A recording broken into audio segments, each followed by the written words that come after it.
सध्याची परिस्थिती आहे।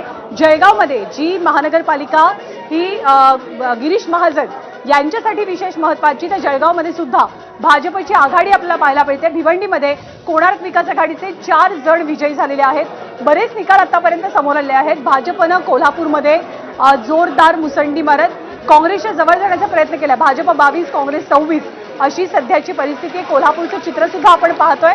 भाजप 22, शिवसेना 9, राष्ट्रवादी 3, काँग्रेस 24 आणि ठाकरे 2 असं सध्याचं कोल्हापूरचं चित्र आहे।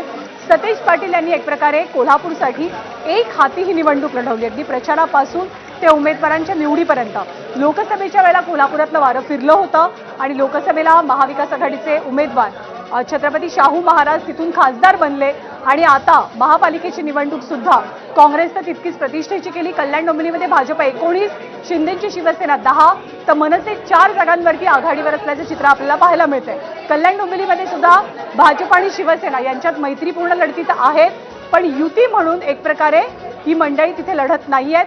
कोल्हापुरात भाजप 22, काँग्रेस 26, मुंबईचं चित्र पुन्हा एकदा पाहूयात। मुंबईत 46 जागांवरतीच मतमोजणी होते आहे।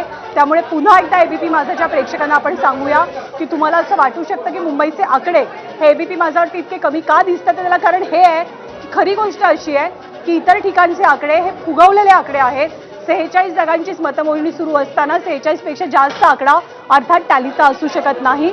भाजप 14, शिवसेना 11, ठाकरे 9, मनसे 7 आणि काँग्रेस 4। मुंबईचं चित्र म्हणजे महायुती 25 आणि ठाकरे आणि शरदचंद्र पवार 16। खरं, त्यामुळे ठिकठिकाणचं चित्र आता हळूहळू क्लिअर व्हायला लागलं। मगाशी 2 ते 3 महापालिकांचं चित्र क्लिअर झालेलं होतं, मात्र कोल्हापूर आणि नवी मुंबई या 2 महापालिका अशा आहेत की जिकडे पहिला निकाल हाती आला।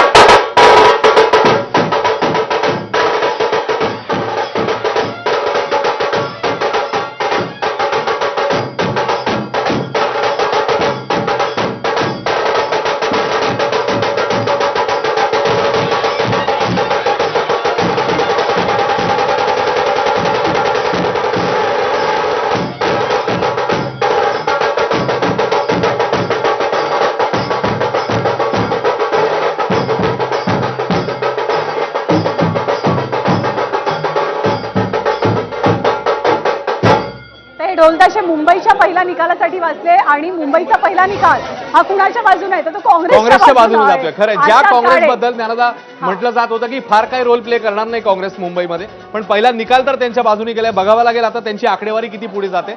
मात्र मुंबईचा पहिला निकाल प्रभाग क्रमांक 183 काँग्रेसच्या उमेदवार जिंकल्यात आशा काळे। नागपूर पहिल्या कलांमध्ये भाजपने बहुमताचा आकडा गाठलाय। नागपूरची अपडेट, पनवेल ठाकरेंच्या खात्यात 1, शेकापा 2, काँग्रेस एका ठिकाणी विजयी। तर आता आकडेवारी पुन्हा एकदा समोर येते। मुंबईतला 85 ठिकाणचे कल समोर येतात। 85, भाजप 35, शिवसेना 12, त्यामुळे एकूण टोटल होते 47।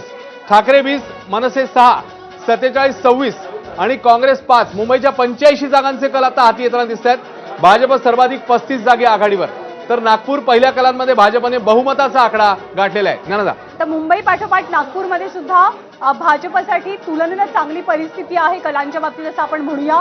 बहुमताचा आकडा तर नागपूरमध्ये भाजपने गाठलाय, पण दुसरीकडे मुंबई सुद्धा फेवरमध्ये दिसतंय। भाजप 35 जागांवरती आघाडी घेतानाचं चित्र आहे आणि शिंदेची शिवसेना 12 जागांवरती, ठाकरे 20 जागांवरती आघाडी घेतात 85 पैकी।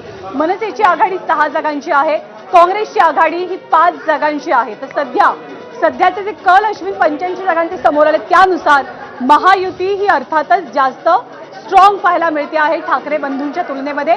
85 पैकी 35 जागांवरती भाजपची आघाडी, 12 जागांवरती शिवसेनेची आघाडी, शिंदेच्या शिवसेनेची आघाडी आहे। 47 आणि 26 असं मुंबईचं सध्याचं चित्र आहे 85 जागांचा विचार करता। खरं, त्यामुळे फरक पुन्हा एकदा वाढताना दिसतो आपल्याला। तर जळगावमध्ये गुलाबराव देवकरांचे पुत्र प्रफुल्ल देवकर हे जिंकलेले आहेत जळगाव मधला निकाल। तर तिकडे नवी मुंबईत मात्र शिंदे आणि भाजप खूपच काटेकी टक्कर। अकोल्यामध्ये भाजप प्रणित युतीची बहुमताकडे वाटचाल। अकोल्यामध्ये देखील भाजपला मोठं यश मिळताना दिसतंय।